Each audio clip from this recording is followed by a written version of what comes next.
الحسل بطريقه مضمونه وسهله. زوج كيلو تاع السكر، ندير عليهم لي طرونش تاع الليم. هنا في 2 كيلو تاع السكر ديروا نص حبه تاع ليم كبيره، في كيلو ديروا ربع، ولا كانت صغيره ديروا نص. نطيب لاتاي بلا نعناع، كاع تعرفوا ديروا لاتاي. طيب لاتاي بلا نعناع، نخلي الماء يغلي تا يغلي غايه، نرميه على لاتاي. قبل ما ديري لاتاي شليه باش يروحوا له كاع داك التراب وكاع. المهم طيبت لاتاي، هنا غادي نعبر بالفنجان تاع القهوه الكحله ولا بالكاس تاع لاتاي داك الصغير. هنايا غادي نعاود نصفي لاتاي تاعي من هذا اللاتاي باش الحسل تاعي يجيني صافي، ما يجيش فيه هادو الشوائب كما يقولوا صحاب اليوتيوب.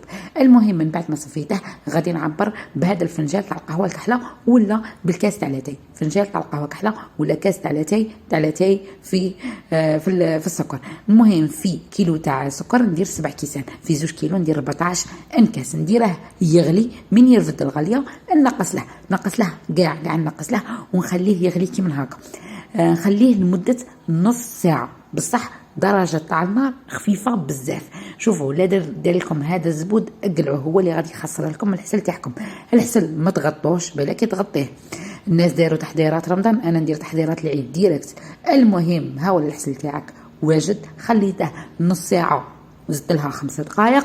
الحسل كل ما يزيد يقعد كل ما يزيد يتقال. بصحتك ديري به الصمصه، القريوش، البقلاوه، خليه للعيد، ديريه في رمضان، ديري به النوقه. المهم وصفه ناجحه مليار في المية. ما ديروش الشب غير صحي.